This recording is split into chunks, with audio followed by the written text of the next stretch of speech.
ಇಂದೇ ಡೌನ್ಲೋಡ್ ಮಾಡಿ ಮತ್ತು ನಿಮ್ಮ ನೆಚ್ಚಿನ ಶೋಗಳನ್ನು ಆನಂದಿಸಿ.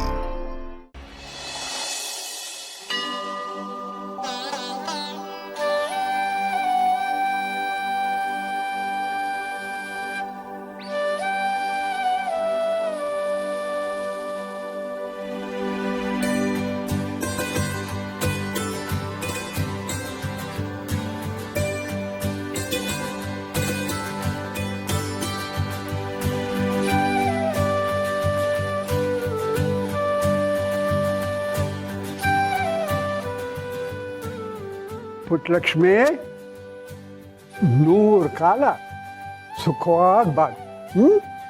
ಆಯುಷ್ಯು, ಆರೋಗ್ಯ, ಐಶ್ವರ್ಯ ತಗೋ, ಎಲ್ಲ ನಿಂದು.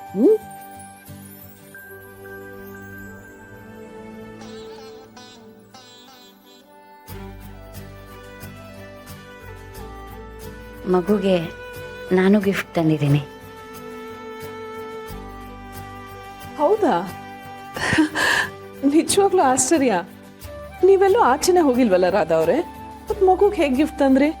ಇಲ್ಲ, ನಾನೇನೋ ತಂದಿದ್ದೀನಿ. ನೀವು ತಂದಿದ್ದೀರಾ ಅಂದಮೇಲೆ ಮಗುಗೆ ಅದು ಬೆಸ್ಟ್ ಗಿಫ್ಟ್ ಆಗಿರುತ್ತೆ. ಏನು ತಂದಿದ್ದೀರಾ ತೋರಿಸಿ.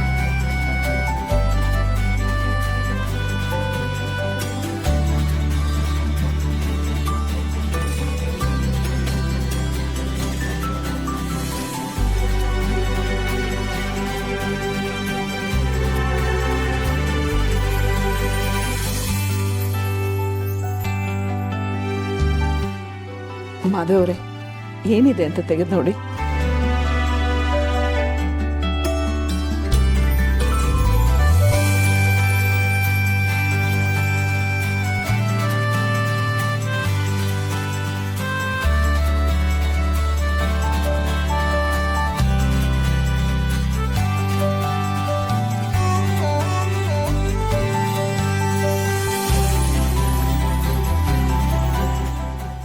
ತುಂಬಾನೇ ಚೆನ್ನಾಗಿದೆ ರೀ.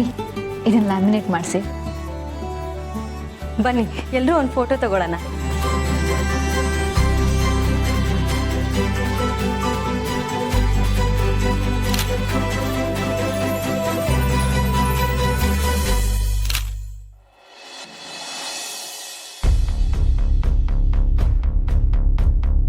ಛ, ಇವತ್ತಿನ ದಿನಾನೇ ಸರಿ ಇಲ್ಲ. ಆ ಮಗುನ ಎತ್ಕೊಳ್ಳೋಕೆ ಏನೆಲ್ಲ ಟ್ರೈ ಮಾಡ್ತಿದ್ದೀನಿ, ಎಲ್ಲ ಚಾನ್ಸು ಮಿಸ್ ಆಗ್ತಾ ಇದೆ.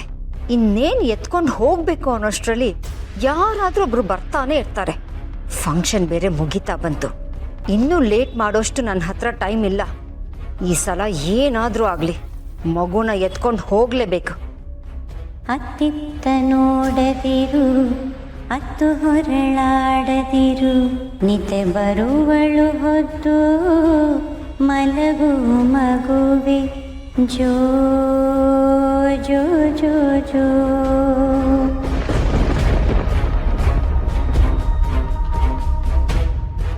ಸುತ್ತಿ ಹೊರಳಾಡದಿರು, ಮತ್ತೆ ಹಠ ಹೂಡದಿರು, ನಿದ್ದೆ ಬರುವಳು ಕದ್ದು ಮಲಗು ಮಗುವೆ, ಜೋ ಜೋ ಜೋ ಜೋ.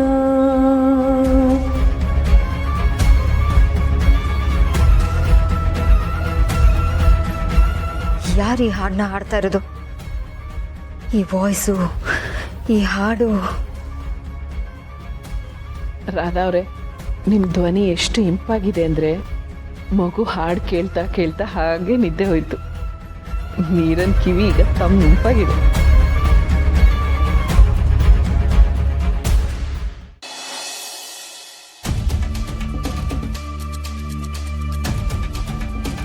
ಮಾವ, ಏನೋ ಮಾತಾಡಬೇಕು ಅಂದರೆ? ಹೌದಮ್ಮ, ನಿನ್ನ ಹತ್ರ ತುಂಬ ವಿಷಯ ಮಾತಾಡಬೇಕು ತುಳಸಿ.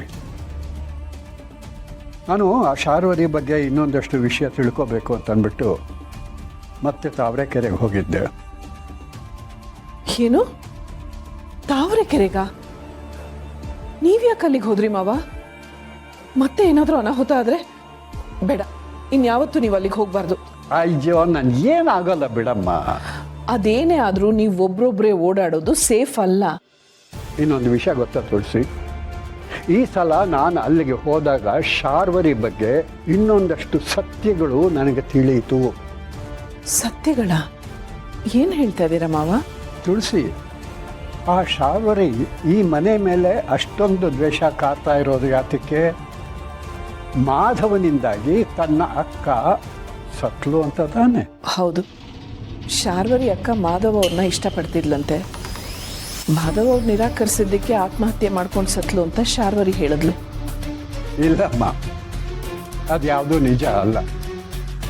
ಶಾರ್ವರಿ ಅಕ್ಕ ಸತ್ತಿದ್ದು ಆತ್ಮಹತ್ಯೆಯಿಂದ ಅಲ್ಲ, ಬೆಟ್ಟದ ಮೇಲಿಂದ ಕಾಲು ಜಾರಿ ಬಿದ್ದು.